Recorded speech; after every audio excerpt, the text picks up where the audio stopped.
All right, iBond fans and super savers, I hope you're doing well. So I saw this article the other day and thought of every single one of you in our community. The author left out the super part here, but hey, I guess we can't all be super savers. The important message, though, from this article is that rates on new short-term treasuries are on the up. At the time of this taping, here are the yields from the latest auction of 4, 8, 13, and 26-week T-bill, as well as the 2-year Treasury note. So, as more and more investors, both conservative and non-conservative, flock to the safe haven of short-term treasuries during this period of rising rates and market uncertainty, I thought it wise to talk about the top 9 things that you should know about Treasury bills before you consider adding them to your portfolio. And towards the end of the video, I'll briefly explain why I prefer to buy new T-bills at auction versus older ones that are already floating around in the secondary market. For those of you new to T-bills, think of them as a short-term IOU from the government. When you buy a T-bill, you're basically lending the US government money. And after a certain period of time, you'll get that money back plus a bit of interest. With that in hand, let's get started. Must know number 1, T-bills have virtually no credit risk as they're backed by the full faith and credit of the US government. This means you're basically guaranteed to get the interest you're supposed to get on your T-bills, as well as get back what you originally paid if you hold your T-bills to maturity. Assuming that the US government does not go bankrupt, of course, which is what I and most folks that buy treasuries assume. And if it does, well, you and I and the rest of the world, we'll have much bigger problems. Must know number 2, Treasury Direct, which falls under the purview of the US Department of Treasury, auctions off new 4, 8, 13, and 26-week T-bills weekly and 52-week T-bills monthly. This means that every week you can buy a new 4, 8, 13, and or 26-week T-bill, and every month you can buy a new 52-week T-bill to take advantage of rising interest rates.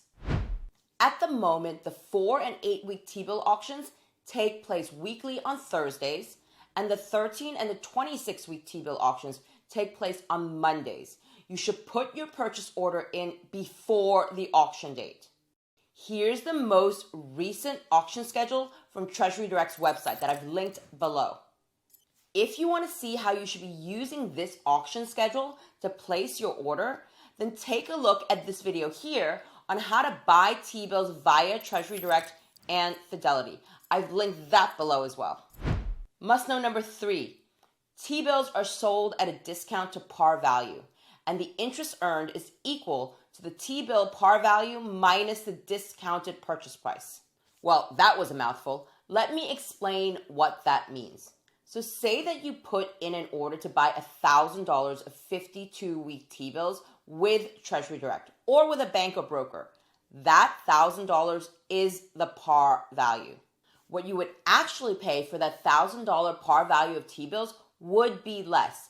Let's say you pay $950. That's your purchase price.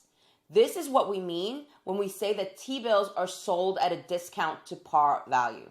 Now, let's move on to how the interest on T-bills works. Assuming you hold these T-bills to maturity, what you would get back after the T-bills mature in 52 weeks is this $1,000 par value.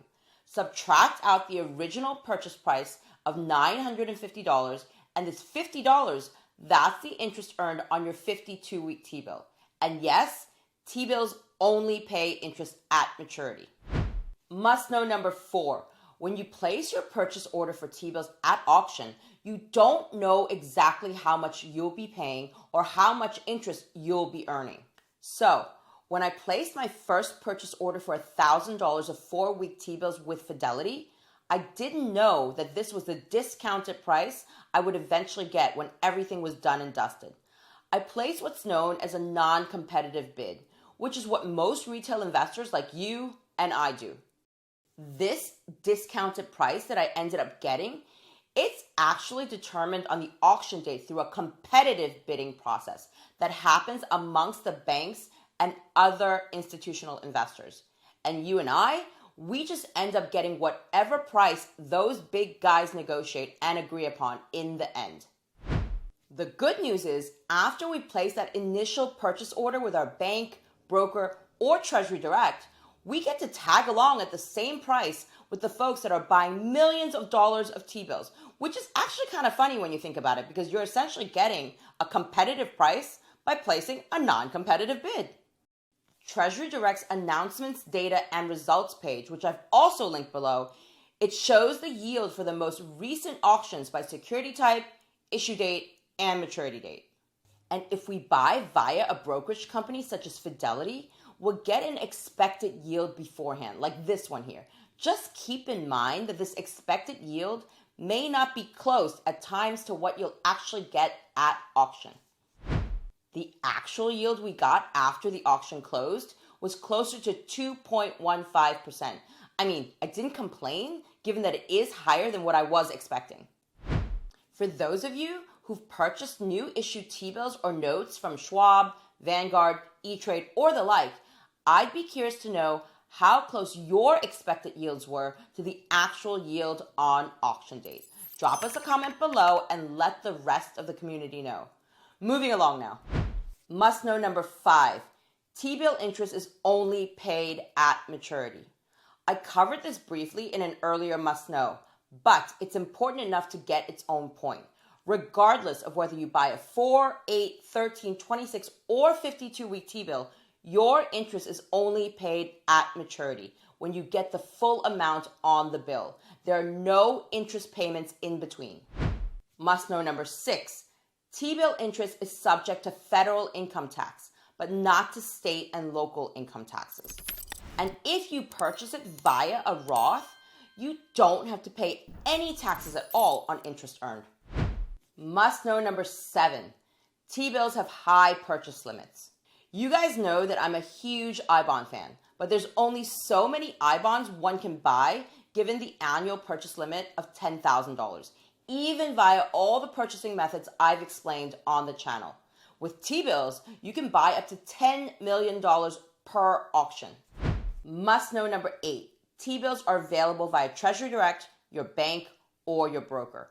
The minimum purchase amount with Treasury Direct is $100, and the minimum with most banks and brokers is $1,000. And for some, the minimum is even higher at $5,000. Check out this video here if you want to learn more about the pros and cons of buying from the likes of a Fidelity versus Treasury Direct. Must know number 9, T-bills are liquid. They can be bought or sold in the secondary market. But as I always say, keep in mind that while this liquidity is a nice option to have, it may at times come at a price. Many of you on this channel know that my preference is for buying new T-bills at auction, and that's because I can cut out the fees that the middlemen charge. Plus, I get the same price as the large banks and institutional investors who are buying millions of T-bills in one go, as I mentioned earlier, regardless of whether I buy $100, $1,000, or $100,000 of T-bills.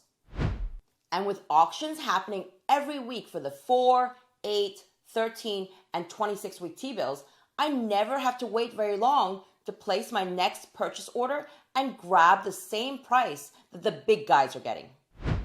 When I buy on the secondary market, there is always a bid-ask spread, meaning I have to pay a bit more when I buy and get a bit less when I sell, because the middleman has to make some money too. And generally speaking, the smaller the quantity I'm buying and or selling, the more I'll have to pay for my purchase or the less that I'll get from my sale. And when it comes to selling in the secondary market before maturity, I'll have to accept whatever price the market is willing to pay.